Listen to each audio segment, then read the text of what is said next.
Reinaba la música de salón, y el piano era el instrumento predilecto.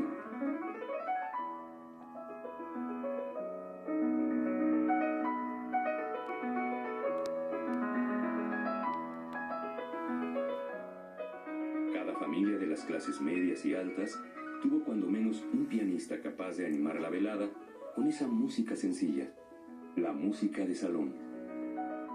En una época en la que no existía aún el tocadiscos, esta era la única forma de llevar la música a casa. Cada mes aparecían en el mercado novedades musicales. Una sola editora, la empresa Wagner y Levin, publicó más de 1 millar de piezas para piano distintas entre 1851 y 1920.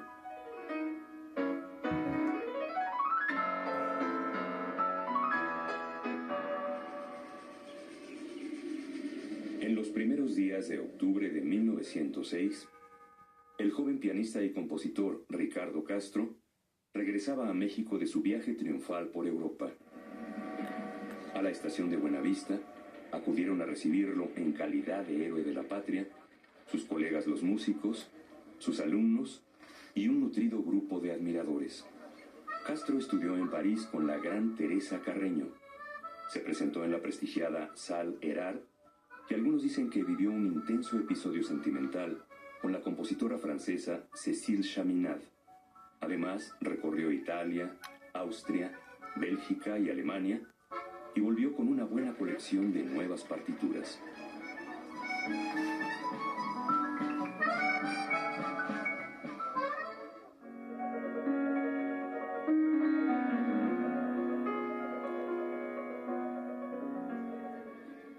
A su regreso, en los primeros años del siglo XX, la vida musical de México no era muy intensa, pero tampoco podría decirse que pobre.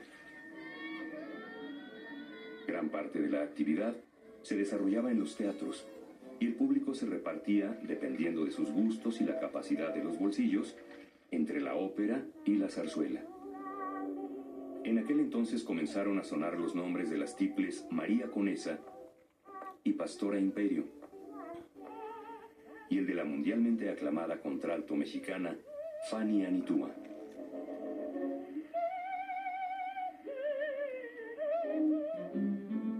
Los conciertos sinfónicos se realizaban en el Conservatorio Nacional de Música, que en esa época se encontraba en las calles de Moneda.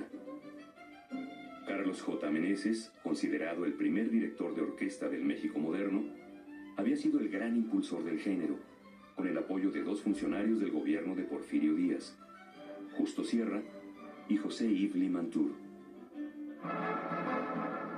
Para 1912 ya se habían interpretado más de 500 obras clásicas diferentes.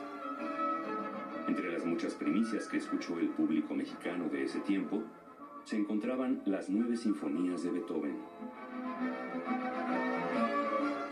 En los últimos años del siglo XIX, floreció una generación de compositores conocida como el Grupo de los Francesistas. Ellos eran Felipe Villanueva, Gustavo E. Campa, Carlos J. Meneses y el propio Ricardo Castro. Las tendencias modernas del joven grupo francesista, en ese tiempo ser moderno equivalía a ser francés, chocaban con las ideas ultraconservadoras de los italianistas, que con Melesio Morales a la cabeza defendían la ópera como único modelo a seguir.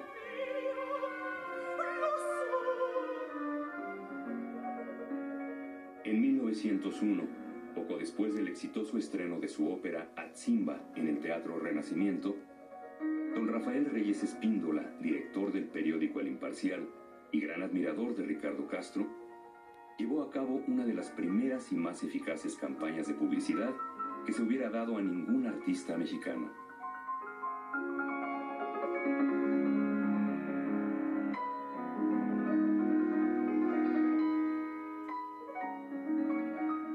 Reyes Espíndola le ofreció también una generosa ayuda económica para que se dedicara durante todo el año al estudio del piano, poniendo como condición que obsequiase al público con 3 conciertos. Unos empresarios alemanes, dueños de una importante casa de música, se unieron al entusiasmo del periodista y mandaron construir especialmente a la casa Steinway de Nueva York un piano para que Castro lo tocara en sus 3 presentaciones. El éxito fue extraordinario. Escritores y artistas lo colmaron de elogios y de regalos. Y el mismo Porfirio Díaz giró instrucciones para que viajara a Europa por cuenta de la nación. Castro fue uno de los primeros artistas mexicanos en cumplir el sueño de vivir en París, donde había permanecido entre 1903 y 1906.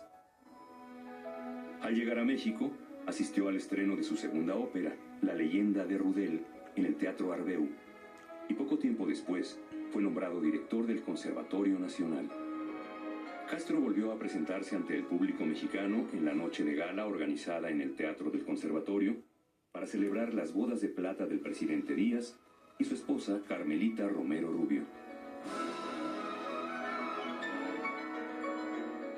El éxito obtenido por Castro esa noche no fue sino un pálido reflejo del enorme reconocimiento que todo México le profesaba.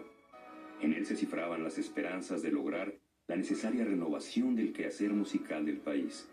Sin embargo, todas estas expectativas se vieron brutalmente interrumpidas a causa de una pulmonía fulminante que unos meses después le ocasionó la muerte a los 43 años de edad. Castro fue enterrado en una hermosa tumba del Panteón francés, en presencia de numerosos amigos y bajo una lluvia pertinaz. La naturaleza rinde a Castro la ofrenda de sus lágrimas, diría en voz baja el poeta Luis G. Urbina.